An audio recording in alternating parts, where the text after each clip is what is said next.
Kwanirizaako nate abayekera ba M23 bavuddeyo ne baleka obubaka emabega ne bagamba nti nno tebinnaggwa, temulowooza nti nno biwedde. Lwaki bavuddeyo ne boogera bwe bati gwe mukwano gwange ali eyampuliriza? Jjukira nti nno abayekera bano aba M23 olunaku olwaleero bavuddeyo ebitongole ebyenjawulo ne biweereza amawulire nga biraga nti nno bawithdrawinze okuva mu kibuga ekya Bukavu, ekibuga kye babadde baakawamba. Ekibuga kye babadde baakawamba ennaku eziyise emabega balabikiddwako nga bakwatamu obwabwe nga balekulira ekibuga kino ekya Bukavu eri mu Northern Kivu gwe mukwano gwange ali eyo ampuliriza. Era bino bibaddewo ekiro ekikeesezza olunaku olwaleero gwe mukwano gwange ali eyampuliriza. Oli ku Yugi Update TV kusinza okuba nga otuwuliza kwe bali kwekumira ku mayengo gano. Gwayagala otuyungako kirira wansi waliwo ekigambo subscribe kikoneko ojja kubusula bunnyo twegattako twerabirako na mukade kakuyambeko nnyo okuleetera notification message. Ojja kuba nga otufollowinga gwe ali eyampuliriza. Abali mu diaspora mbalamusizzaako nnyo mwe bali kwekumira ku mayengo gano. Oluvannyuma lw'akabinja ka M23 okuva ne kalangirira nga withdrawinze nga we kalabiddwako nga kawithdrawinga amagye gaako mu kibuga ekya Kivu.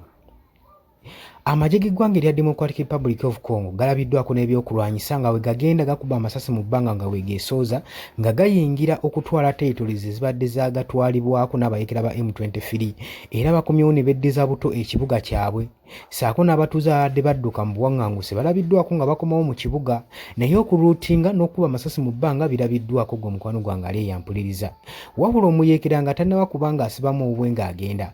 Omu ku bakomanda alese obubaka ng'abagamba nti newankubadde tulekulidde ekibuga Bukavu, temulowooza nti nno bino biwedde, tugenda kubanga tukomawo kubanga tulese abantu b'e Bukavu nga bali mu mbeera mbi nnyo ddala. Kino nno kiraga kitutte message eraga nti nno bano abayekera banekkobaane ery'okkomawo okola ataaka gye bujjako mu maaso eyo gwe mukwano gwange ali eyampuliriza, kubanga tetumanyi kibasindiikiriza kubanga bawithdrawinga. Newankubadde amawulire gava mu nkuubo nti galaga nti nno external pressures ne foreign forces ez'amawanga ag'ebunayira ze zikase abayekera bano okubanga bawithdrawinga okuva mu kitundu kino ekibuga ekya Bukavu kye babadde bakava okuwamba saako ne airport wali eyampuliriza. Naye nga tebannaba kubanga bambuka ekibuga kino naggambye nti nno President Emmanuel owe France asinkanye President Felix Tshisekedi wa Democratic Republic of Congo basoose kusinkana ne babaako bye bawatanyaamu ne bayogerayogeramu. Oluvannyuma kigambibwa nti nno President wa France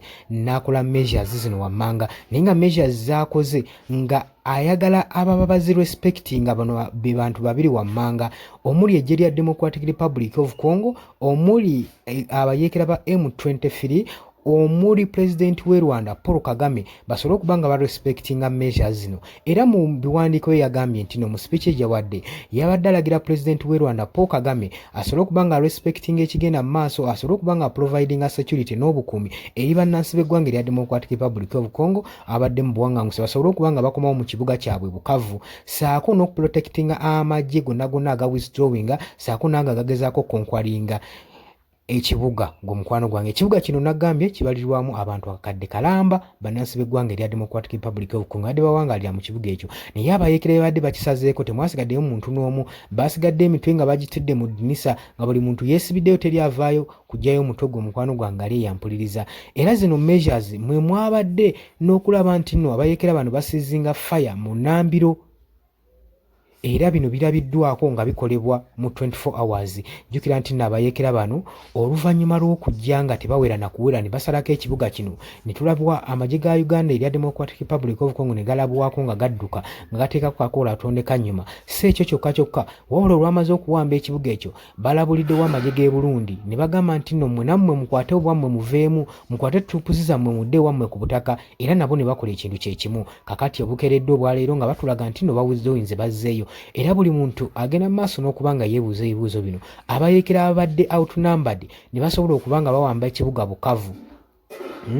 Kiki ekiyinza okubanga kibatiisizza ekibasireteniza okubanga bawithdrawinga nga badde emabega okulekulira ekibuga kino kye badde bawamba, ate nga badde beewera nkolokooto nti ke bawambye territories zino eziprovidinga mu Northern Kivu ekibuga ekikulu mu Eastern region nga nakyo baagala okubanga bakitunuuliza amaaso nga baagala kiwamba, nga balaba batuuse ku lyengedde. Kiki ekibaleetedde okubanga badde emabega ekitannamanyikibwa bulungi nnyo, newankubadde abamu bagamba nti no external forces ezivudde e Bunaayira zibakase ne pressure y'amaanyi maanyi bayitiriddeko okubanga badde emabega n'okuwisdowinga n'okuretreatinga okulaba nga balekulira ekibuga kino ekya Bukavu omukwano gwange ali eyampuliza naye bagambye tebinnaggwa era amagye g'eggwanga erya Congo temulowooza nti nno biwedde saa yonna yonna tukomawo kubanga ffe abantu baffe tubalese mu mbeera mbi jjukira balina ekirooto ekyokusalako ekibuga kino Bukavu basobole okuba nga bakyeddiza basobole okuba nga bafuga ebuvanjuba bw'eggwanga lino erya Democratic Republic of Congo saako n'emirirwano borders baagala kufuga borders kubanga jjukira abalyeekera bano baba nga batandise okuba nga bacontrollinga borders